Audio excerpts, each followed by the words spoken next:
Walang mic. Hello, sound check. Tandaan nyo na lang yung sinabi ko kanina. Kasi hindi siya na-record sa microphone. Second step, kapag meron na tayong MU, is isolve po natin yung nominal moment. Alam natin na meron tayong equation ng MU is equivalent to VMN. Wherein yung reduction factor na gagamitin natin is automatic, we will use 0.9 kasi we are designing the beam as tension controlled.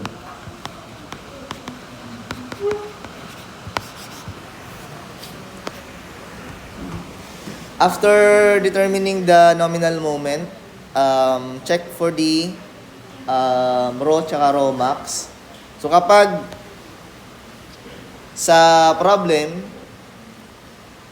lumabas is rho is less than rho max, automatic, magpo-proceed kayo sa SRB. Yung process naman sa SRB is ito po. Yan, na-discuss na natin ito, no? After checking, compare nyo sa rho mean, tapos kung alin yung mas mataas, yun yung gamitin nyo para sa ES. Pero kapag yung rho max natin is mas malaki, ay yung rho mas malaki sa rho max, magpo-proceed po tayo dito sa ating doubling. Yan. DRB na po siya. So para ma-solve yung rho, gagamit po tayo ulit nitong napakahabang equation, 0.85 FC prime Fy, quantity of 1 minus square root of 1 minus 2Rn over 0.85 FC prime. When yung Rn po natin, yung resisting moment, is equivalent to Mu over Phi. Ito is 0.9 BD squared. Yung Mu po is usually naka kilonewton meter. So kailangan po natin itong multiply ng 10 raised to 6 para maging Newton mm. So once kapag meron na kayong Rn, pwede nyo ilagay dito sa rho na equation, makakasolve po kayo ng rho. And then, i-compare natin sa rho max, tapos kung ano yung lumabas, ayan yung procedure na gagawin natin. Pero since we are talking about the doubly, sabihin natin na yung rho max is less than the rho. So kaya, punta tayo sa DRB. After ma-check natin na kailangan pala ng compression reinforcement, ibig sabihin ng compression reinforcement, kailangan ng bakal pa dito sa taas. Kasi yung rho is mas malaki sa rho max. Parang yung concept dito is ganito. Yung rho max daw po, ayan lang yung kayang steel ratio dito sa part ng tension side. Ito, yung ES. Rho max. Yan lang yung maximum na dapat na bakal. Diba? Yung rho is equivalent to ES over BD. So, this is connected with the ES. So, kapag may rho max, ibig sabihin, yung maximum, ES max din. So, yung rho max is related sa ES max. Kaya, kapag lumampas na yung rho dito sa rho max na maximum niyang steel ratio, ibig sabihin, magdadagdag na din tayo dito sa taas. Wherein yung, ayan yung compression bars. Okay, so para dito sa next step, isosolve po natin yung maximum tension steel area o yung ES max. Nakasolve tayo ng rho max dito sa step number 3. Para masolve yung ES max, same yung equation natin. We have rho BD. Pero since maximum ito, ilalagay natin as maximum din yung rho. So once na makasolve tayo ng ES max, ayan na din po yung tension reinforcement dito. Okay? Tapos, isosolve natin yung A gamit yung ES max. Once na makasolve po tayo ng A, makakasolve po tayo ng dalawang moment. Yung MN1 tsaka MN2. Para sa MN1, gagamitin po natin yung maximum na AS. Wala pa po ditong fee kasi nominal pa lang po. Okay, so gagamitin natin yung nasolve nating A para dito. Tapos yung AS max, yung na-solve natin dito naman sa step number 4. Okay? So once na makasolve tayo ng MN1, ayan yung moment doon sa steel. Ay sa tension steel. Okay, kasi AS max yung ginamit natin. Imagine niyo na lang na ganito yung kakalabasan sa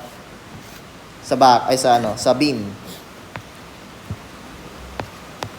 Since lumampas yung rho sa rho max, magkakaroon tayo ng rho max ay AS max. Ayan na yung corresponding value dito sa rho max, which is AS max. Ibig sabihin, kunyari, kung i-minus natin yung value ng rho tsaka rho max, yung kakalabasan na value ng rho dito, ayan yung ilalagay natin dito sa part ng compression steel bar. Okay? So kaya, ang pinaka-best way para makuha natin yung bakal doon is by solving the moment. So nakasolve tayo ng nominal moment kanina, yung step number 2. Pero yung nominal moment na yan, para yan dito sa dalawang bakal. Considering yung dalawang bakal na. Kaya, ang ginawa natin is mag-solve tayo ng MN1. Yung nominal moment, corresponding the AS max. Kaya kung na-observe nyo dito, AS max yung ginamit natin. Ibig sabihin, yung MN1, para lang po dito sa tension bar. Since MN is para doon sa lahat, ang gagawin natin, once na ma-solve natin yung MN1, yung MN1 plus MN2 is equivalent lang po siya dito sa MN. Makukuha po natin yung MN2 gamit yung MN and MN1. I-subtract lang po natin siya. So once na makuha natin to, MN2, meron na tayong MN2, magpuproceed tayo naman dito sa AS2 FY D minus D prime. Kung ma-observe nyo, ito lang naman yung moment pagdating doon sa compression bars. So, meron tayo nito, meron tayong Fy, meron tayong D minus D prime. AS2 yung ma-solve natin, wherein yung AS2 is ito na po yung nasa taas. O kaya AS prime naman din yung tawag dyan. Okay, syempre, check nyo yung Fs prime kung nag-yield. So, kapag nag-yield yung ating yung Fs prime, yung AS prime daw po is equivalent to AS2. Pero kapag hindi, magre-recompute tayo. Iko-compare natin yung CC prime, ay i-equate natin yung CC prime tsaka T. Wherein yung CC prime is AS prime and Fs prime. Yung T naman is AS2 and then Fy. So, meron tayong mga value ng AS2 Fy, tapos Fs prime. Makakasolve tayo ng panibagong AS prime. Tapos, yung para sa total na tension steel bar, AS1 plus AS2. Yan na po yung sagot. Picture. Okay, so determine the theoretical steel areas, number of bars required for tension of a rectangular section with a base of 350. Tapos, yung effective depth natin is 700 mm. Tapos, meron na po tayong given na factored moment of 1.5 kilonewton meter. If the compression steel is required, assume it will be placed 70 mm from the compression fiber. So, ito po yung 70 mm is the D prime. No? FC prime is equivalent to 28, tapos yung Fy is 400. Ito yung figure natin para sa doubly. So, ito yung letter B.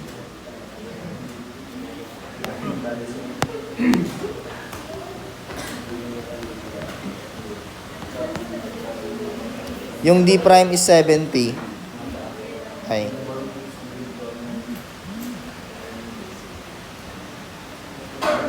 $70 mm. Yung D naman natin is 700. Ang hinahanap po sa atin is theoretical steel areas, yung AS, tapos yung number of bars for tension. Wala akong binigay na number of diameter. So, lagay ko na lang yung diameter natin is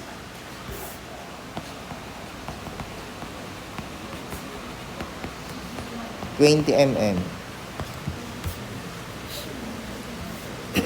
Ito yung magiging stress diagram ng ating or force diagram ng ating doubly. So yung kabuuan na doubly, mahahati siya sa dalawa kaya meron tayong MN1 tsaka MN2. Yung MN1, ang kinonsider lang is yung tension tsaka yung wala pang bakal. Pero i-add natin yung tension tsaka meron ng bakal. Yung tension na to, yan yung may sobra doon sa raw. Tapos, syempre, meron tayong sa compression bar. Kaya ma-observe nyo yung moment arm natin dito is D minus D prime kasi ito is D prime. Ito naman is CC prime. So, para sa step number 1, meron na po tayong MU. 1.5. Yung step number 2 natin is solve for MN. Phi MU. Ay, mali. MU. Phi MN. Pag-solve po yung ating MN. Yung phi natin, again, 0.9. 1.5. Ay, mali. Baliktad. 1.5 divided by 0.9. Ilan to? 1, 6.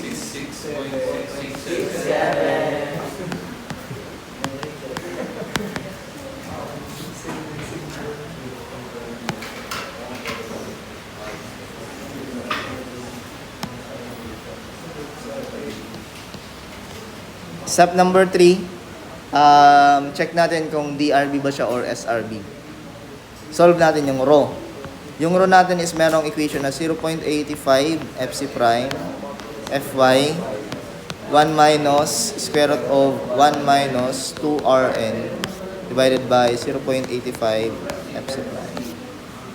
So para sa Rn, meron tayong Mu over Phi BD squared.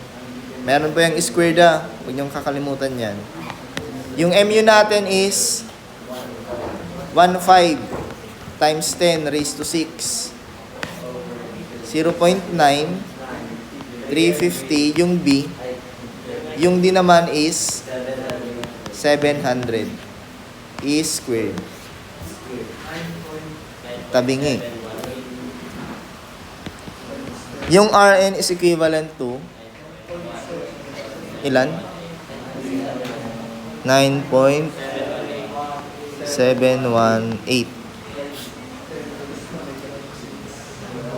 May times 10 ba? Hindi, kasi dapat meron na kayo nito.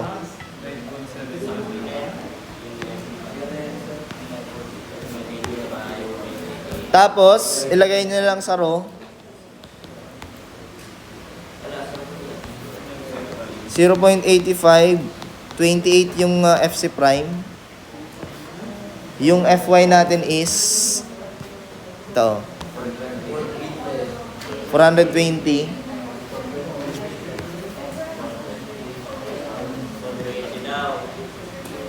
1 minus square root of 1 minus 2, 9.718.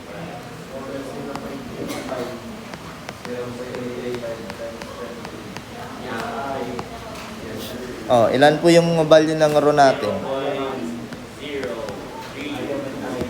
0.03 240. Oh. Ngayon, paki-solve po yung rho max. Yung rho max is 0.85 FC prime. Sunod. Beta over Fy times 3/8. Huwag kayo malilito sa design tsaka sa analysis. Kapag design, 3/8. Kapag ano na ba, analysis naman, 3/7. Yung Romax is 0.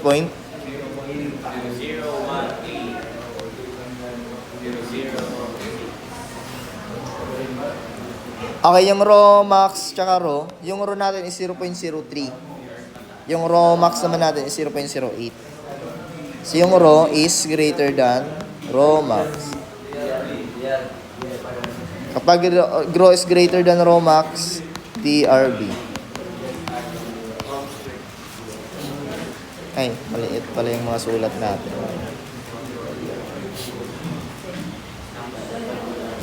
Malinaw? Ito. Malinaw yung procedure natin.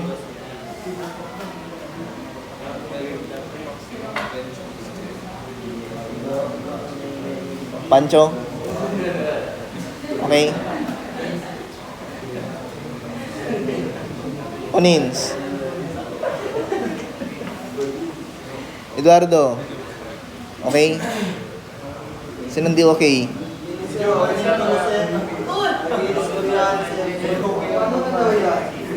Ivasco? Mayores?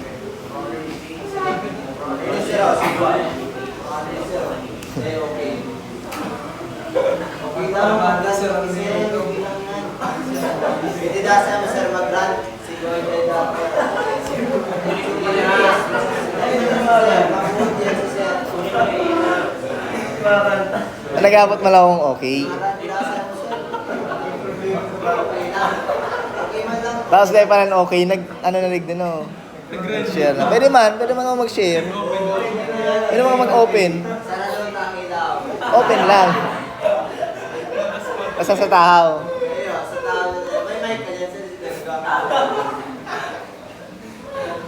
Ano yan? Ano ba dyan? Open forum.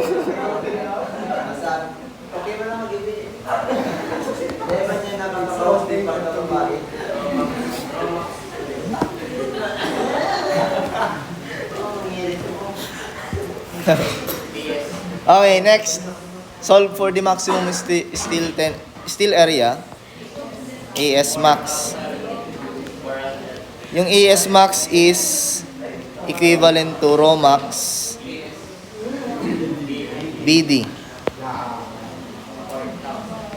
0.01806. 350 times 700. Yung AS max or equivalent din to sa AS1, equivalent to 4 sakto? 700 mm squared.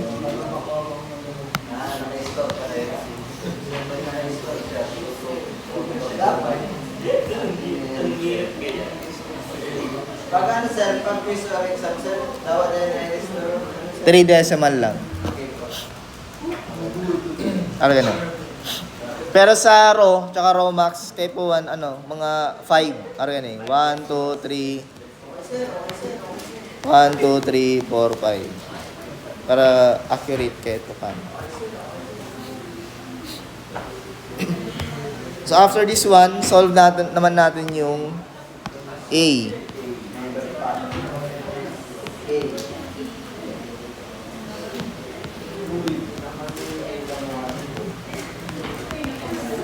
Solve for A using yung AS max. So bali, ang kakalabasan nito is A max din. No? 0.85. So this one is equivalent to C is equivalent to T. So para sa A, dito tayo mag-check ng value.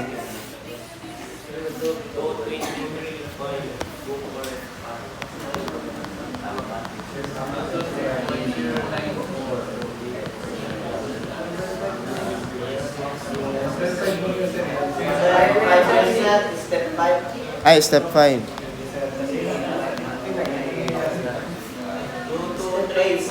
Oh, 0.85 28 A 350 equivalent to 4424.7 420. Yung A natin is equivalent to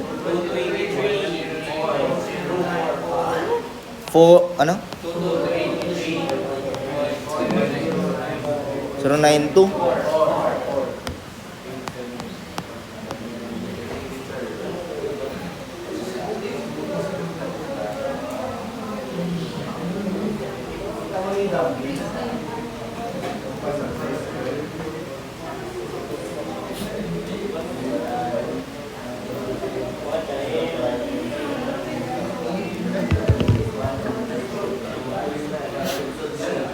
So, once sa makasolve tayo ng A,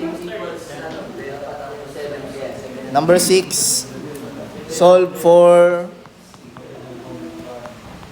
MN1 and MN2. MN1 naman is we have force times moment arm. So, yung force natin is AS max Fy. Yung moment arm naman natin is ito. Parang ganito lang yan, no? AS1, AS or AS max Fy, D minus A over 2. D minus A over 2. Yung Mn natin na kilonewton meter. So, divide both side by, divide all side balan by 10 over 6. Yung MN1 natin dito is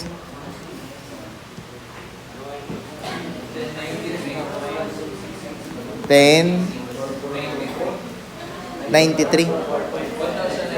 1093.66.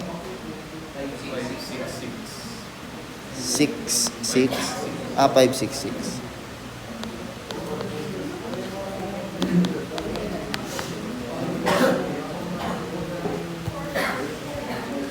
Okay, 7 MN1 plus MN2. Yung MN natin is equivalent to 1666.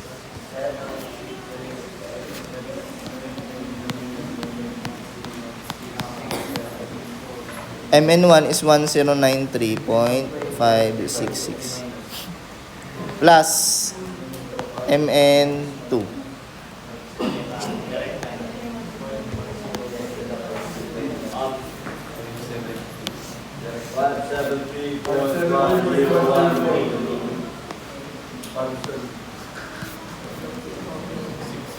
MN2 is equivalent to 573.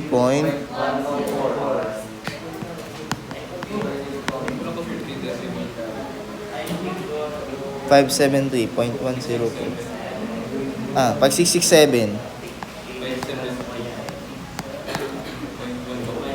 572.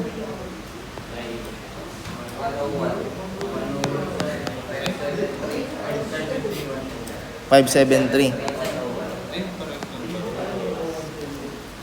Meron na tayong MN2.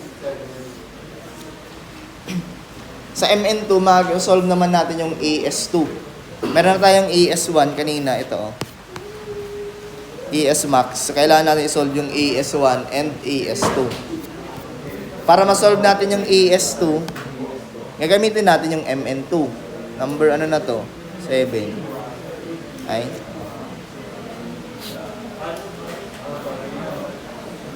Hindi. 6 pa pala to. MN1 and MN2.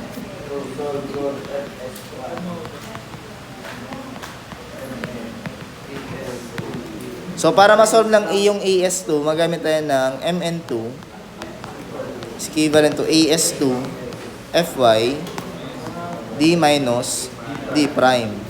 Galing po yan dito, Yan. AS2, ito, AS2 Fy, yung moment arm natin is D minus D prime. Dito natin siya i-moment sa AS prime. Kaya pa ganito siya, Yan. So para po dito, yung MN po natin is 573.101 times 10 raised to 6. Tapos yung AS2 natin is AS2 FY 420 D minus 700 pala. 700 minus 70. Yan. Hindi na tayo magdi-divide ng 10 raised to 6 kasi minultiply ko na dito. Naintindihan? Hindi na ako nag-divide kasi nag-multiply na ako dito.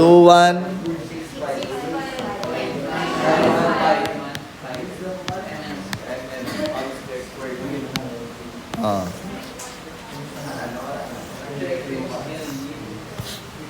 Meron na tayong AS1, AS2, moment 1, moment 2. Yung last step is to check yung FS prime. Kung mag-yield siya. Number 8.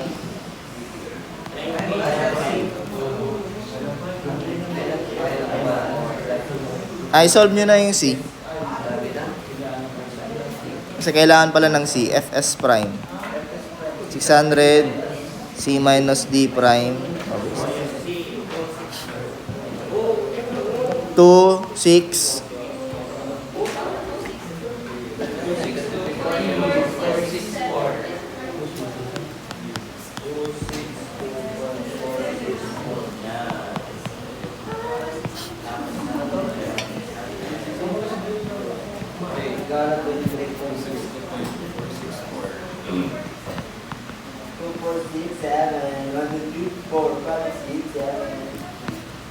So FS prime is equivalent to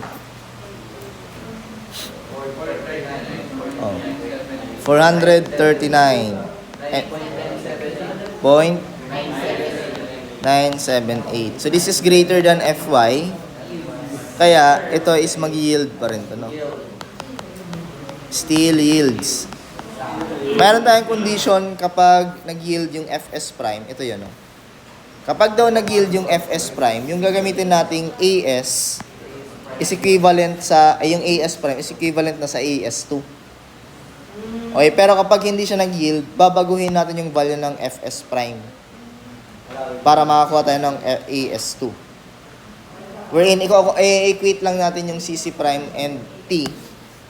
AS prime, FS prime, AS2, FY. So, kunyari, meron na tayong AS2. Sabi natin 2,000. Tapos meron tayong FY 420. Yung FS prime, yung kakasolve lang natin, makakuha tayo ng AS prime. Ganun lang naman. Ano ba ang pag-recompute kaya na sir? Saruday ka man kayo man.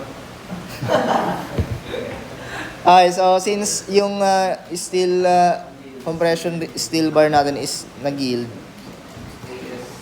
ibig sabihin yung AS prime is equivalent na sa AS2. So kung ilalagay natin yung mga na-solve natin, meron tayong AS1 na equivalent to 4424.7.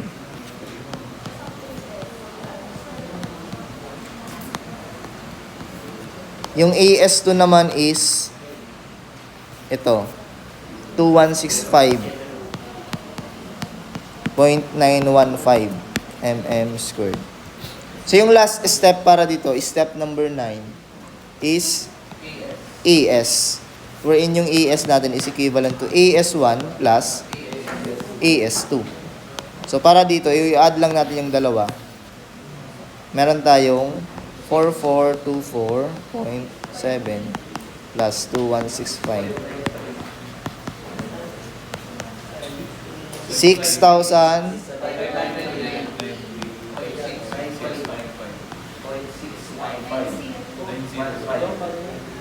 90. 6590.61. Meron na tayong AS. Tapos, para naman sa AS prime, equivalent lang po siya sa AS2. 2165.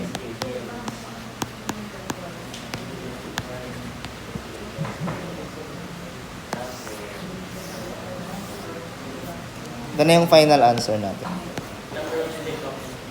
Ay, yung number of steel pa para, number 10. Yung number of steel para sa tension bar. Tension bar lang naman yung sinabi, no? Required for tension. So, number of steel bar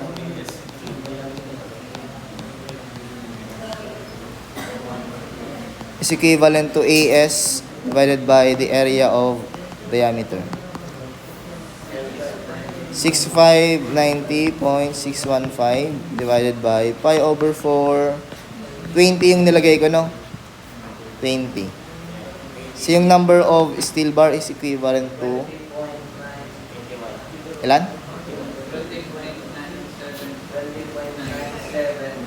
20. Yes, sir. Lakihan natin yung bakal natin. Gawin natin 36. Ito kasi wala namang givens. Ako na lang naglagay. Yan. Malaking beam pala nito. 6 point. So this is equivalent to 7 pieces. 21 kasi siya eh. Ito po yung ating sample problem number 1.